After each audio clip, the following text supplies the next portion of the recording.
Hi. Hello. Good to see you again. Yes, I'm so happy to see you and bring you on this podcast. I'm so excited to record this with you. Yes. And so honored that you are part of this podcast. Well, our dots are connected, and I know we share the same mission.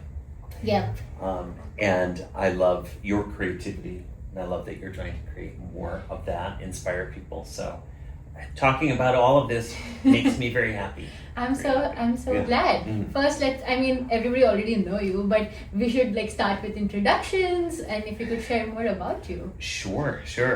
I am Peter H. Reynolds. I'm author and illustrator of books like The Dot and Ish and The North Star and The Word Collector, and I have a new one coming out called When You Dream Big. So I have many books, but I've also done a lot of collaborations. I love collaborating with people.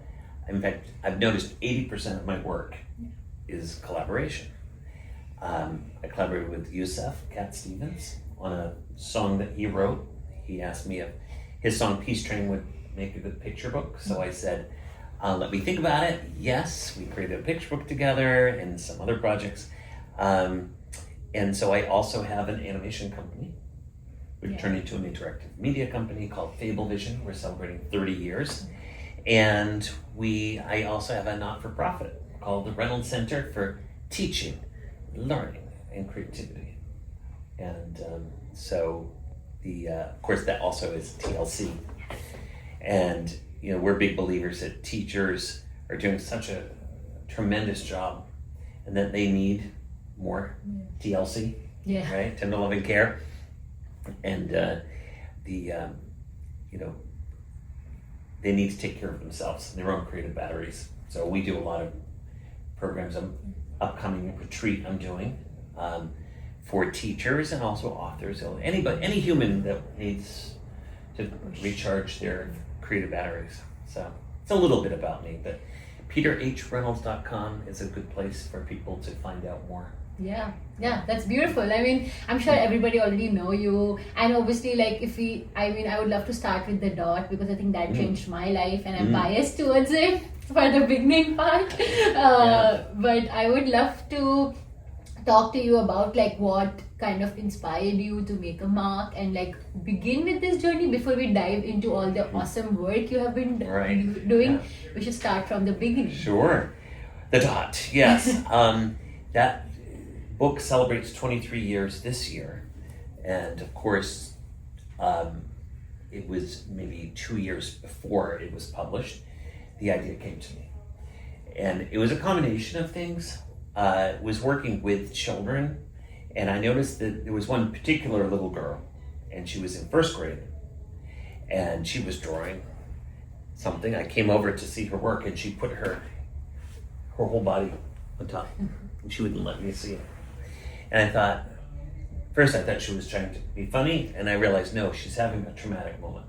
So I left her alone. I said, okay, I'll come back later. I came back, and I was having a conversation. I said, what's the matter? She said, I just can't draw.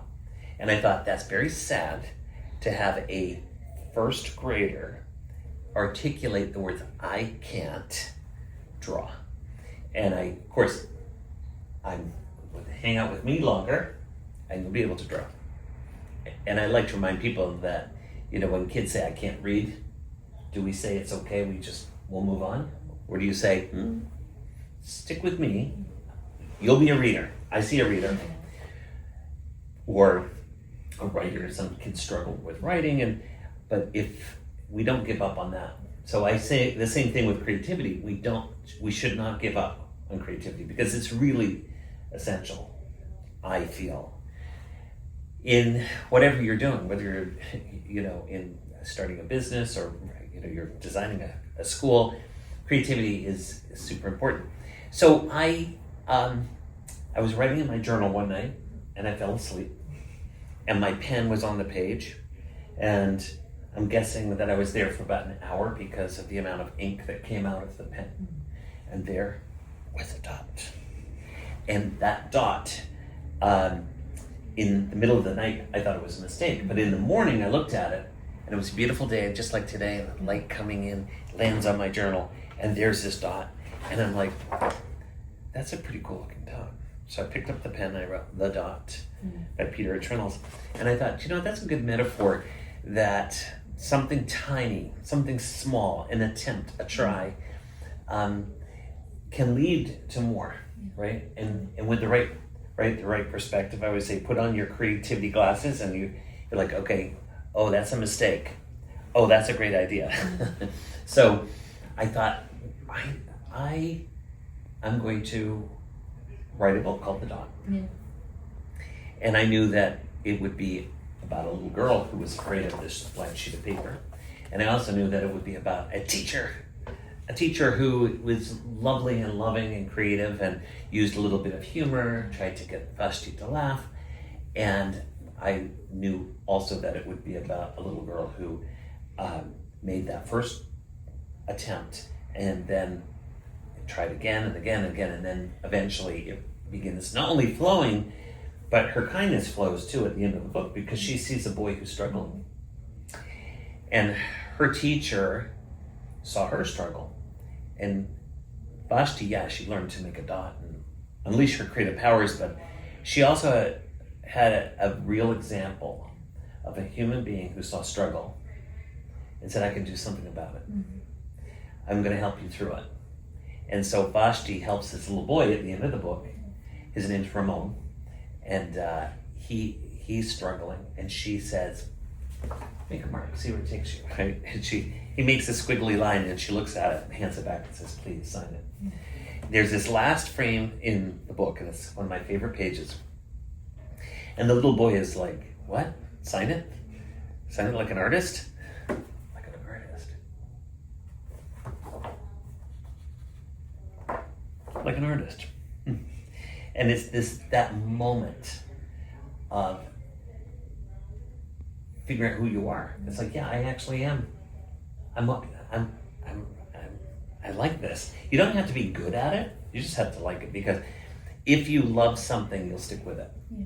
So I think that baking in joy into what we do with, especially in children, well, grown-ups too, that if it's joyful, you're more likely to stick with it. Whether it's science or physics, if a physics teacher is just teaching out of the book, okay, we're going to do this lesson today. But if the teacher comes in and drops a water balloon on the ground and has it explode, and you're like, what is this guy doing? And I've had a couple of teachers like that who were just they thought differently, and I remember them because they tried they thought outside of the box, and they shared their passion. So anyway, all that is in The Dot, which is actually the first book in the Create trilogy. So the trilogy is The Dot, Ish, and Sky Color. And the Dot is about getting started. Ish is about developing your own style, your own voice, and Sky Color reminds us that there's something to be learned every day. And again, if you don't have your creativity glasses on, you might see things as a mistake or you don't have any ideas, but if you put these on, suddenly you see possibility. And that there's something new to learn every day. Yeah. So anyway, so that's a little... Oh, yes. That's amazing. Yeah. I mean, I know you work a lot with words and illustrations and this whole idea of starting and this whole idea of building confidence, persistence. I mean, there are so many internal hidden values which comes with these journeys, with these creative spaces. And I'm curious, what have been your experience with educators and teachers who thought oh, I'm not an artist, and which is something I hear from everybody, and I'm like, yes. No, in my eyes, everybody's an artist. You just don't have to draw a masterpiece in a museum. It's all about what you share with us. And right. I'm curious to know what have been your experiences and conversations with... Yeah, I mean, with grown-ups, when I talk to teachers, I'll say, okay, how many artists do we have in the room? And a few hands go up. And sometimes I see the hand, they're not sure. I don't know, what is that, where's this going? And I would say the average response to, am I an artist? 20% might be brave enough to raise their hand. And then that 80%, I think, well, that's kind of sad because here we are trying to inspire our kids to be creative. Well, I think we have to show them what it looks like, right? So a lot of my work is to teach grown-ups to be kind to their own work, and don't denigrate your work, because you're going to give your kids the vocabulary they need to denigrate your own work and to say, I can't is not helpful. When you're trying to grow, right? You could say, I'll try again. I have another idea. It's not a better idea, it's another idea. Because I actually, a lot of times I'll go back to my original sketches for if I'm working on a story, and where's that original sketch I did? And I look at this little tiny little drawing and I'm like, that's so much better than what I was thinking about it too much. So a lot of my work also is about trusting your instinct. We have this gut feel, right? It's something, it just sparks. You're like, it feels right. Sometimes things feel wrong, right? If you feel like you're walking down a dark street and you have that sense like, this is not a good, I need to do something about that. In the same way, you sometimes that gut feel is like, it's a good thing, right? It's like, trust that. Yeah. Because it not only will protect you, but it also will lead you to good places and say, do you know what? That's a cool idea. And then I always say, find your kindred spirit, find someone else. I was born a twin. That's something you should know about me. I am a twin. So I was actually born with this co-pilot on the journey. So I could say, hey, Paul, check this out. And Paul would get excited, or he'd say, oh, does the character have a name? Oh, I hadn't thought about that. And his energy fed my energy. And then I would show him, and then he would get excited, and that got me excited. And it's this sort of never-ending loop. So find your kindred spirit, especially if you're going to do something innovative whether it's in your organization or in school.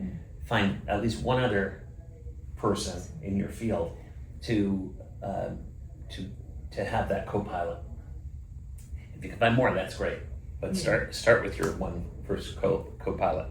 Yeah, that's amazing. And I think you mentioned a lot about, I'm curious to know more about teachers and your work with teacher education, specifically in creativity, because there are a lot of different ways people have started. You can be creative, but obviously arts is one of the mediums which you are exploring with storytelling. And I'm curious to know how has that journey been to introduce that to teachers who think they're not an artist, and how that kind of shows up in their classrooms then with children. Right. Well, I have lots of different methods. Yeah. It depends on how formal it's going to be. Like if I'm doing a retreat, there are things I would do differently. But even individually, I'll give someone a piece of paper and I say, make me, especially the people are saying, oh, I haven't drawn in a long time. I don't know if I can. And I say, can you draw me a teacup? Well, most people can make a teacup. Yeah. Now, if they're really challenged for that, I say make a dot. Because everyone can make a dot. But actually, can you make me a teacup? Yeah. Yeah? Okay. Yeah, just draw me a teacup. And I always tell people, there's no right or wrong on your teacup. And so that's lovely, right? That is lovely. So then what I will do is, I'll have my watercolors, and I will add, I'll throw a little watercolor behind. And then what I'll also do is I add a frame. And there's something about the frame. It's kind of a form of assessment. It's to say, it's honoring it, right? It's saying, this is something beautiful. It's something we want people to pay attention to. It's not we have a meeting next week on Thursday, a flyer on the wall. No, it's a piece of art. It's something from you. And if it's from you, then it's something beautiful. Yeah. And if you treat it nicely, you treat it with respect, I think that door opens up and saying, well, maybe I could do another one, right? So we've got, I've just framed your lovely teacup. Oh, forgot something. It's not done yet.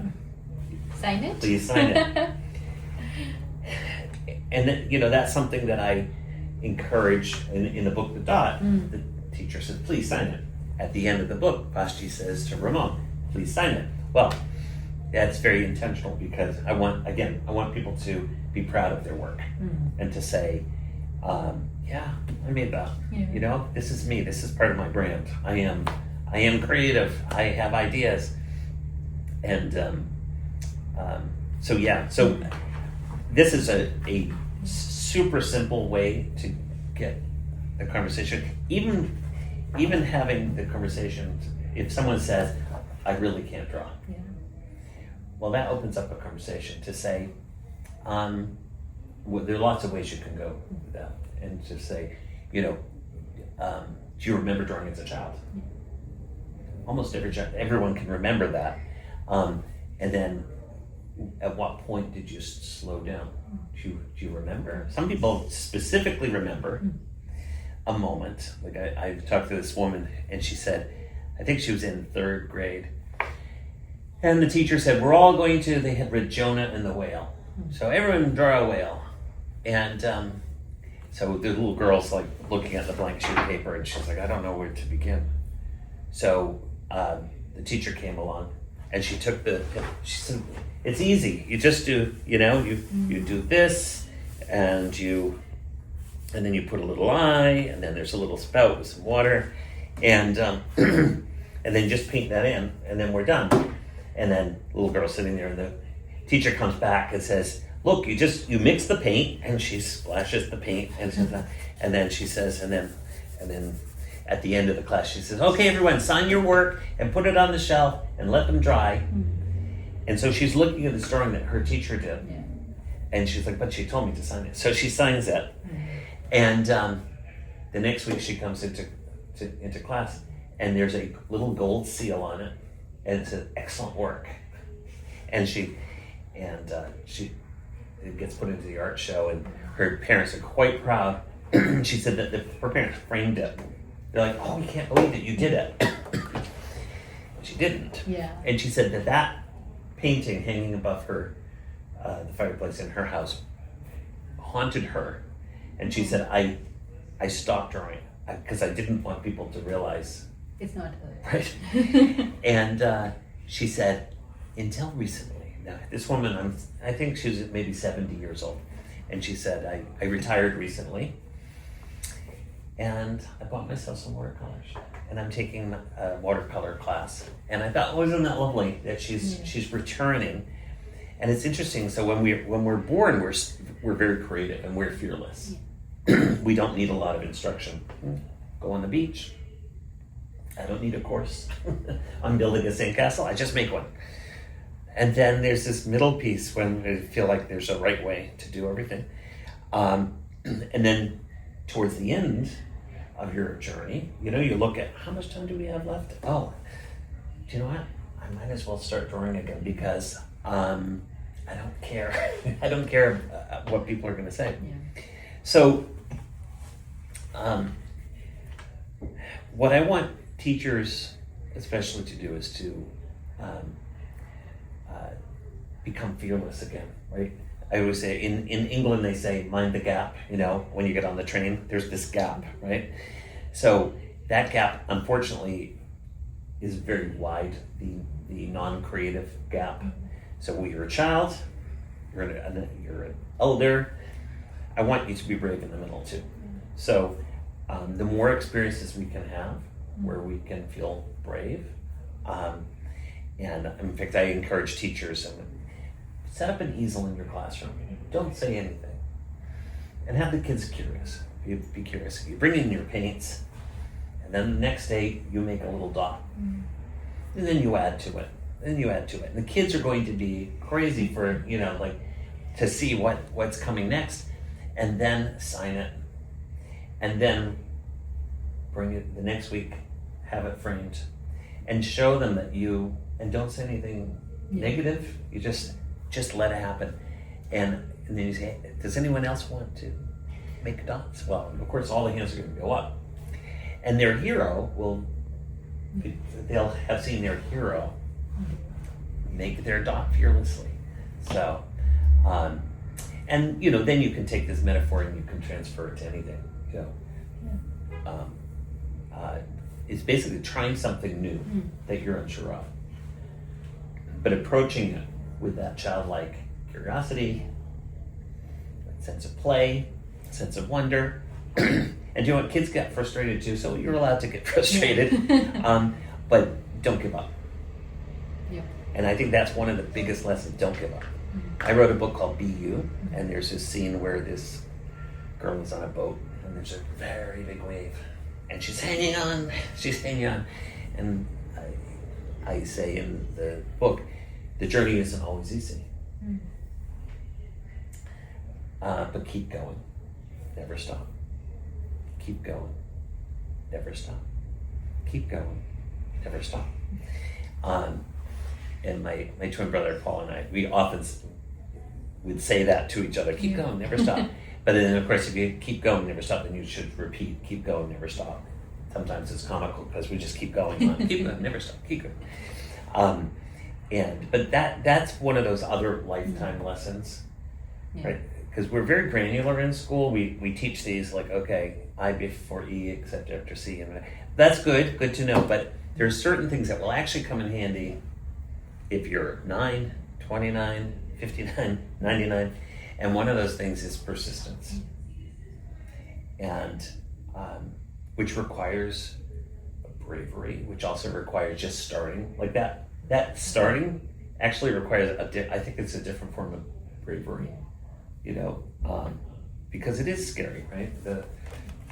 I always tell people that this kind of looks like a pool, right? And and if you don't know how to swim, right, you don't go in the pool. But if it's a hot summer day, like for me, I see this, it's like a hot summer day. I want to jump in. I want to jump in and be in that pool. So I'm trying to teach kids that, and grown-ups too, that this is a pool. It's exciting. It's refreshing. And you know what? There's a shallow end and there's a deep end. Start at the shallow end, and then work your way through. Yeah.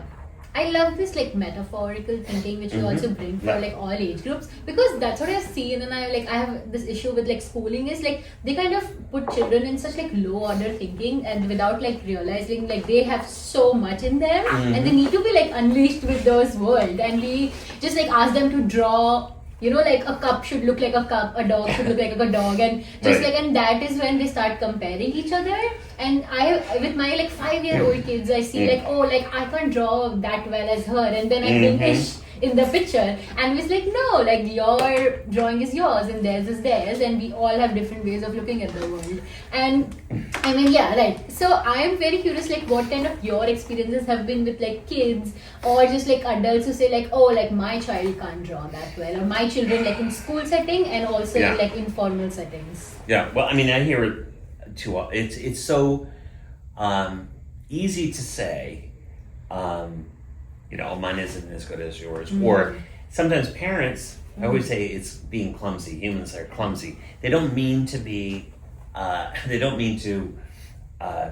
call it squishing your ish. I wrote a book called Ish, which is, it doesn't have to be perfect, right? It doesn't have to be a tiger. It doesn't have to look like a photograph of a tiger. It should have tiger energy, right? So it might just be a splash of any color, and you just say it's a tiger, right? Because it has tiger energy. So don't squish my ish. Let me be ishful. Yeah. But I hear parents and teachers sometimes they're like, oh, they'll come to my bookstore and they'll show me their drawings. They're like, oh, Avi is our artist. Yeah. And Nora, Nora not so much. She's more into this or that. And I'm like, it's okay to say Avi loves to draw, but why did his sister suddenly get, oh, she's not the artist. Yeah. She does this other thing. Wow, words are powerful. So I wrote a book called The Word Collector. Yes. And also a book called Say Something and the Gift of Words. And I'm trying to remind people that words are powerful. They can do amazing things. They can also, unfortunately, do things that aren't so good. Yeah. And sometimes they're well intentioned, but it's the absolute wrong thing to say. Yeah. And I do hear teachers articulate in front of me. They'll say, they'll be drawing something on the board. Oh, I can't draw a straight line with a ruler. I'm a terrible artist. I can't draw my way out of a paper bag. I don't know what that means, but that's I've heard that expression. I'm a terrible artist, And I think, why? Why did you have to articulate that? Yeah. Because they're kids, they're sponges. They're listening to you. Yeah. And they're like, oh, okay, my teacher thinks that's, wow, I can't draw a straight line with a ruler, which in the book, The Dot, this little boy, Vashti said, oh, make me draw. He said, oh, I can't draw a straight line with a ruler. And I like to remind people that we give kids vocabulary. And to give them a sentence to say, to denigrate their own artwork, that's a disservice. Yeah. So let's be careful about what we say. Be careful with our words. So, my hope with my work is that teachers understand the spirit of what I'm doing. Yeah. Because I'm not here to say here are the 10 things to say and the 12 ways to do this and it's whatever works. But as long as the spirit, right, the spirit of my work, I want to inspire people and say, the big idea is permission granted to make this day delightful for another human. Permission granted to make this human happy. Permission granted to share my enthusiasm. Right? And I think that's a big thing, is like letting people share their enthusiasm. And so, like, what made you, out of all the things you could do, what brought you to, and also, well, here's a fun thing. I like to ask people,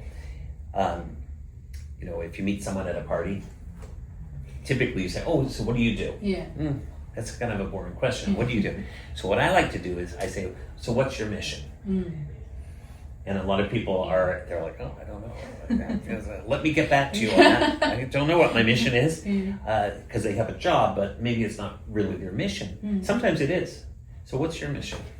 For me, I think it's like every child feels like they can, and they kind of grow up in a world which are like they're independent thinkers and not just followers of a system, because we need people who are brave enough to stand up today more than ever. And I do feel like traditional schools are just kind of putting this like pressure on children, and they're just like not letting them bloom. And I think that's my bigger mission, is like, how do I bring this space for my kids to grow up in a world where they can say whatever they want to. I love that. That's well, this is why we connected our dots. We are kindred spirits. That idea of intellectual freedom, right? And the thinking for yourself, I think that's huge. Yeah, that's and huge. Asking questions. Right, asking a question. Oh, it's not on my, because a lot of times, right, exactly, the teachers they've been sort of, and if you go to become a teacher, they teach you how to do a lesson plan and what are my outcomes, and then you have to match up with assessments, right, assessment, and how will this be, and how does this correlate to the state standards, and is this time off task, and all of that stuff, so it's, giving kids permission to actually use that amazing brain of theirs. Yes. Right? It's like, surprise. Kids are, when I do drawing classes, I say, okay, just, you can draw whatever you want. And they're like, what? Draw whatever I want. Yeah. And they're because they're used to being told, like, oh, we're going to draw whatever, this airplane, or we're going to draw this bowl of fruit. It's like, well, just draw whatever you want. And then they're like, I say, all right, here's my only rule. Show me something I've never seen before. And that is a great prompt. So the kids are like, and I have them, they're so cute. They're like, have you ever seen this before? And I'm like, I have never seen a purple cat in pink pajamas. I've never seen that. That is cool. And it's true. Every drawing is unique. Yeah. That's the beautiful thing about humans, is that we we create original things. In fact, that's a fun activity too. I get kids to make me a drawing, and then I say, okay, I want you to make an exact replica of this. And of course, you can't. Yeah. And I'm a twin, and they say I'm an identical twin, which is funny because we're not identical. We are two separate human beings. We have the same DNA. We have a lot of the same interests. But Paul is very different than me. I'm very different than Paul. We complement each other in lots of ways. Yeah. Yeah, so. No, I think that's also really important because it makes me think about this whole idea of like imagination and like teaching, and like how as a educator, like it's so important that we're not stopping children from doing that. And I think that is something we also miss out on, that it's okay to do like math, science, academics, blah, blah, blah, all of that. But it's also so important to have this space of them being whatever they want to interest in. And also like how, like a tree, just how like this school taught us, everybody draws that mountains and the trees and the river in the same way. And like, have you ever seen a tree looking like that actually in real life? I mean, might be in some other country or something like that. Right. But the tree doesn't look like that. It doesn't supposed to be. And I think that is what like ish and imagination and creativity brings, is like drawing things which are actually like that, and they have a feeling and a movement and a story. I'm like curious, like because I want to also love to know what, because you also work in like technology, STEAM education, and how do you see these overlaps happening with the world now, also moving with this like new things are coming up? So I'm curious to know like what are your thoughts on like how this is also, I mean I'm biased maybe, but like still like creativity and have a pen and a pencil is still such a powerful thing. Yeah, absolutely fascinating topic, right? AI. It's capable of amazing things. It is an energy source, in the same way that we have energy sources that can do good, they can do harm. I think one of the biggest issues I have is embracing AI too early for kids. And I'm already seeing it happen. I'm seeing conferences and people are very excited. It's like, oh, we're teaching prompting skills. It's like, and kid can, do a portrait of themselves, and okay, my name is, Nina, and I like soccer, and then, and I like, unicorns, and press, create, and then, oh look, and then everyone, Nina just created this beautiful portrait of themselves. I'm like, how sad. Because I would much prefer to see the real Nina, her real drawing from herself. And so the again, I'm with everyone. I'm learning this as we go along. I mean, every day there's some kind of new tool. I could drop a drawing in and see suddenly it's animated. Now, I have to say, as an ideation machine, especially for adults, to say, okay, I have this little character, I wonder how would she move, and then you throw it in and you see her, suddenly I'm like, oh, that's interesting. They took the rainbow design in the back and then they turned it into a circle, and the kid is running around on this circle, the rainbow circle. I mean, I would not have thought of that idea. It's a good idea. I don't like the way it was rendered because here's the thing, it's without spirit. And of course, AI will eventually say, oh, we just heard Peter Reynolds say we need more spirit. So AI will be busy at work figuring out how do we imbue it with spirit and that je ne sais quoi. I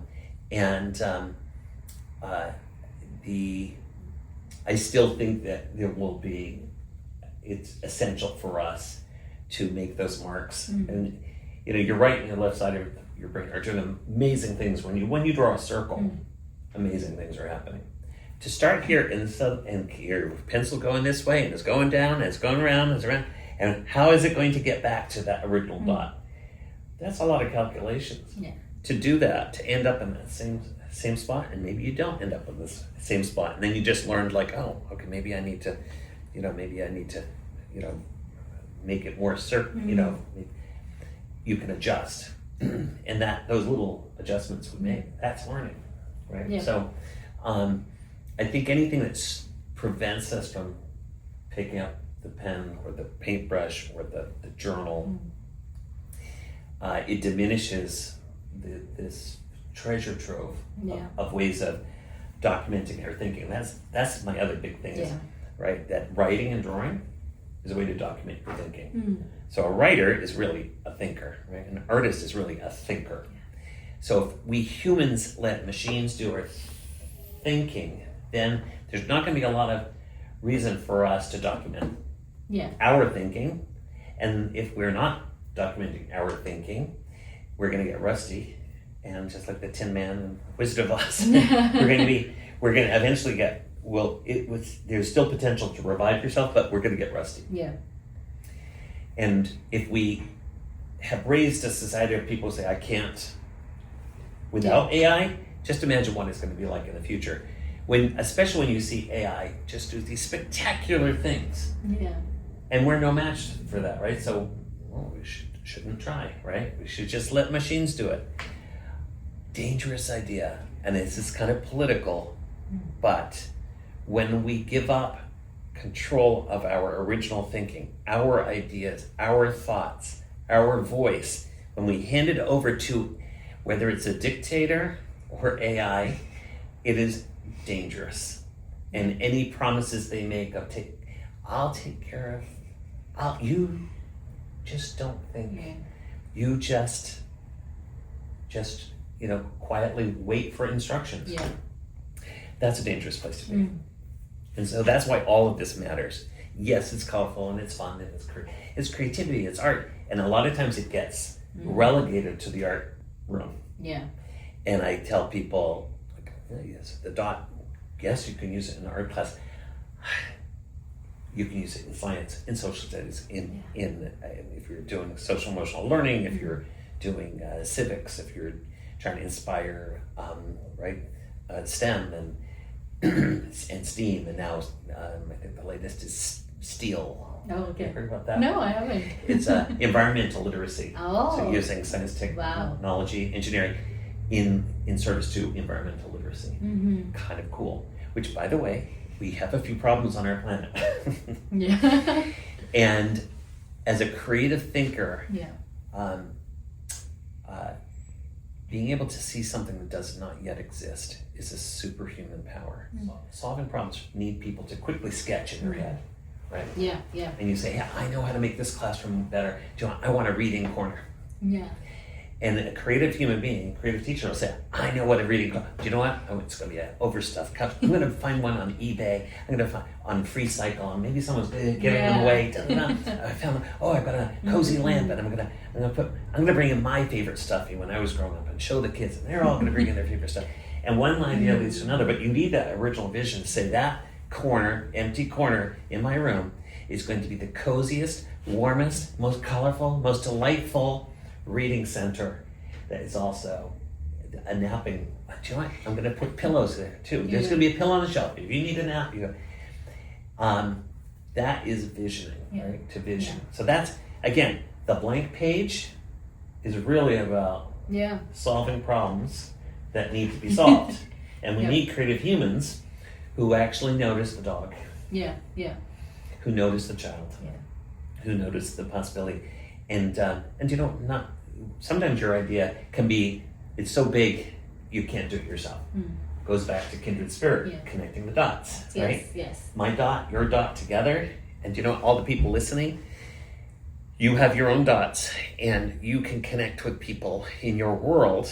You can connect with us, and by connecting, you can do amazing things. One of my favorite words, by the way, I'm a word collector, is alchemy. And I love that word, and we could spend a whole hour on alchemy. But this idea of combining elements together that form something completely new. That this element couldn't create this thing by itself. This can't. You put them together, and something kind of magical happens. And so, the alchemy of humans is that we can combine our interests and passions and knowledge base and experience and dreams, right? And that if you connect with the right people, that your vision can actually take shape. Because somewhere out there in the world, there's someone who's thinking either the same thing as you or something similar, or they've actually tried it, and sometimes they try it and say, hey, it didn't work. But do you know why it didn't work? Oh, because we weren't properly funded. Oh, because there was no air conditioning in school in the summer, and that's why the kids were falling asleep, and the program wasn't a success. Oh, well, do you know what? We didn't have air conditioning on our list. But if that makes a difference, so let's not give up on it. Let's try it again, this time with air conditioning. And if we all find our one thing, and if we all do it together at the same time, wow. Yeah. How awesome is that? No, I love it. And I think that also like makes you think about the domino effect you're creating. Like you don't know like if just like one classroom, but what if like one parent get inspired by you and they do it for like some other 2 classrooms, and like that's how I think the world gets better. You know? I totally agree with that. Yeah. I do think that there's a ripple effect. You just don't know how that's going to happen, and you don't need to quantify it, but it's always nice, you know, like I get these little stories, you know, people write back to me and say, you know, that really made a difference, you know, right? And even the chances that we're given early on, it's quite prescriptive. Yes. It's quite all 30 of, we're all drawing an oak tree. Yeah. You know, I remember going into a school, and I was on a tour, and they brought me into the art class, and all the children were around the big square, and they were all their little easels like this, and their paper, and they were all drawing an oak tree. And the teacher, she was walking around, she's showing, oh, very good work. And then she would get to this little boy, Oliver, whatever his name was, and Oliver, that's not an oak tree. What it was like, I don't know, it was his, I don't know, it was in whatever tree from his imagination. Yeah. It was actually kind of cool. And she's like, you know, I forget exactly what she said, but she said, we're doing an oak tree. And I thought, well, I don't want to be rude. Yeah. I don't want to be rude and say, wow, you just squished his ish. Yeah. This kid, like how, it's much more interesting. We talked about this earlier, we talked about trees, right? And depending on where you want on the planet, right? The tree's going to look different. That's a cool lesson. Yeah. Right? Like how many species of trees are there? Yeah. Like, trees are wild. They're awesome. That would have been much more interesting. You Yeah. could still make a drawing. You can add color and shading and whatever you want to do. But it would have been much more interesting to say, let's brainstorm trees. And how do they start? How does a tree start? Yeah. And what's the tallest tree? And what's the wildest looking tree? Yeah. And you know, Dr. Seuss, it's interesting. I remember I was in California and maybe I was 25 or so, and I'm used to New England trees. We have pine trees, we have oak trees, we have birch. I was in California, and I looked out the window, and I saw this thing that looked like an ice cream cone or something that someone pulled like this and wiggled, and I'm like, that looks like a Dr. Seuss tree. And then I looked at Dr. Seuss's work, and I'm like, wow, his trees, I wonder where he was hanging out, because those are not a typical tree. And that made me think like, wow, you know, I'm stuck in my box because I think of a tree, and then of course, you know, we write what we know, we illustrate what we know. That's why it's good to get out, get out of our bubbles, right? I always say go out and play, meaning go outside of your box and play. You know, whether it's take a trip someplace else, go to a museum, go hang out in a town you've never been to, sit in a coffee shop, soak in the vibe there. And then just open your eyes, like, wow, you know, trees are pretty cool, you know. So the more we learn about our world, the richer our work gets. And not just drawing trees, but it's also being nice to human beings and understanding there are lots of different ways of like raising kids or building communities. And I'm a big fan of best practices. I think, you know, what's going on there that's working. Yeah. It doesn't always import because it's like, well, it works there because, you know, the state pays for, you know, childcare or something, you know, blah, blah, blah. But we still can learn by opening our eyes. Yep. Right. Yeah, I agree.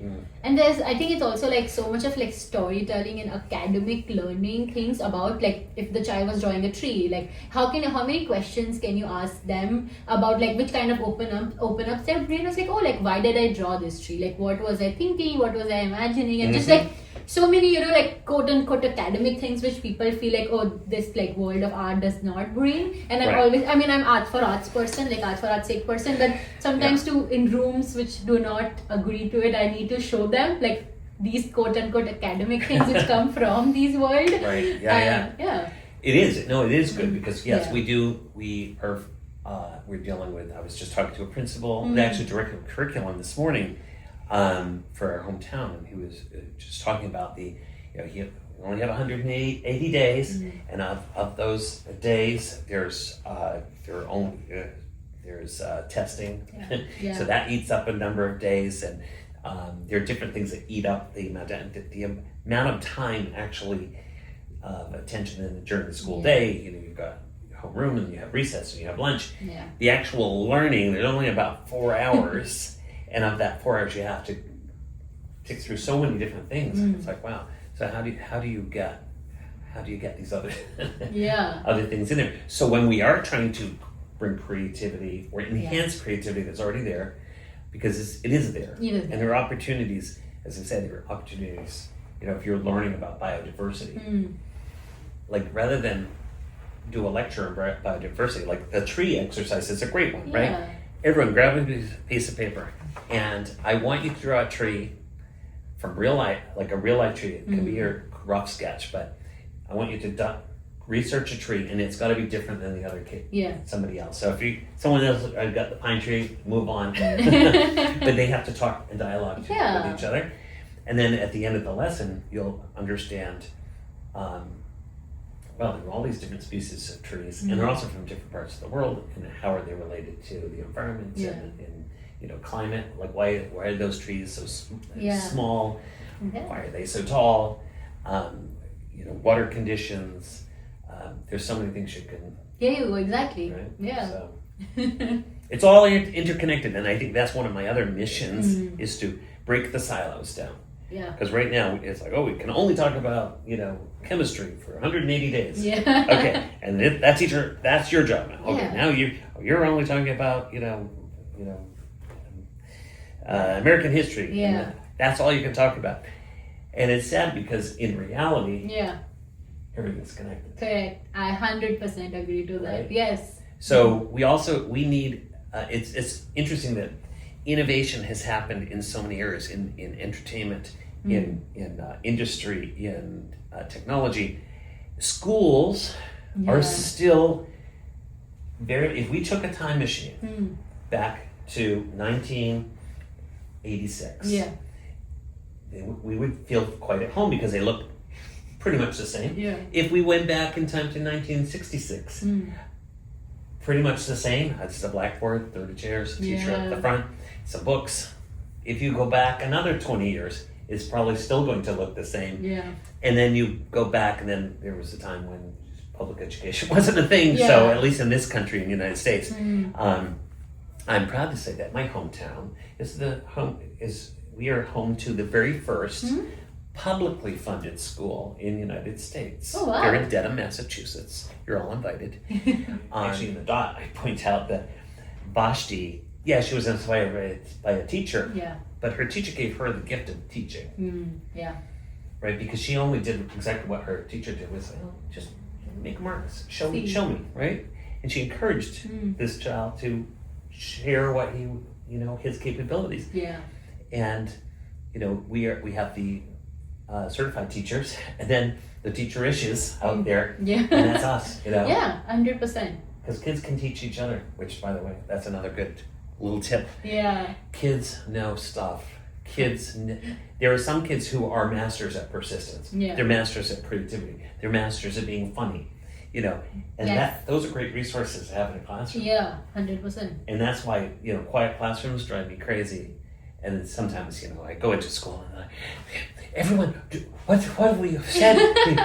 We have to be quiet, and your hands and you sit still and stop wiggling and so discipline. And I'm like, oh man, how am I going to get to know these kids if they don't talk to me? They're so quiet, and there are some schools very disciplined. Boring. They're so boring with these poor children. They're sitting there. They're not meant to be sitting for hours on that bench. It's like, no, I want kids to be kids.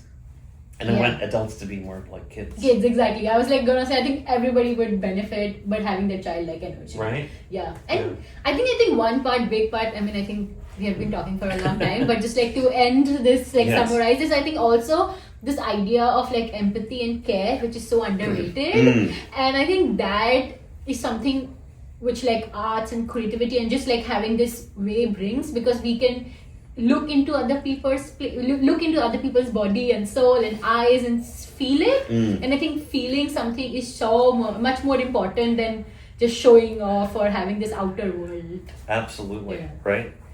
Yeah, having an emotional connection. Yeah. And remembering that you are a human and that you have feelings and you have a spirit. And I think that's one of the and the spirit, if you ask kids to draw, what does your spirit look like? Right? And of course in school they might get nervous. Oh, are we getting religious here? No, there is a spark that makes humans come to life. Yeah. And when we die, that spark actually it's removed and you can't do a lot without that spark, right? And how beautiful, how blessed are we that we have this, right? It's like, wow, something is making all of this work and this maker. And I always say that, I used to say every day is a blessing. Now I say every second is a blessing. When you get to be my age, you realize that, the clock is ticking faster and faster. And I want to make the most of every day. And that's why, meeting wonderful humans like you and all of your friends out there, it's important to me because, if we want to see change, right? Change, really big systemic change takes time. Yeah. Sometimes it takes hundreds of years. And when I started FableVision, I said, we're on the 200-year mission. And people were like, why 200 years? I said, because real change that lasts does take time. But you just have to kind of vision it out there. It's like seeing the yellow house across the lake. And you say, I'm not sure how I'm going to get there. I'm in my sailboat. Well, in my sailboat, I have to, if you're a sailor, you realize you can't aim directly at that yellow house. Correct. Yeah. Right? You have to. It's called tacking in sailing. You have to catch the wind, and you go. You kind of go this way, and then you go this way, and you go this way. But eventually, you'll get to the yellow house. So, wow, this was absolutely delightful. I just wanted to show our friends out there. Oh my God! We did a collaboration, signed by the two of us, and I just added a little watercolor. And of course I signed it because I drew the frame and I added some color. And this is a little souvenir of our time spent together, and we made our mark. I love that. Thank you so much. I'm going to have to frame this and keep it in my house. Well, let's promise to do this again. Yes. All right. And friends, if you want to connect more, come to Dedham Square in just south of Boston. I have my own bookstore, the Blue Bunny, and the Reynolds Center for Teaching, Learning, and Creativity. We do workshops and I'll just host other people who are doing this kind of big thinking. And you're welcome to come and just hang out and connect with us. And good luck with all your projects, everything you're working on, whether it's work projects, organization projects, but also take care of yourself.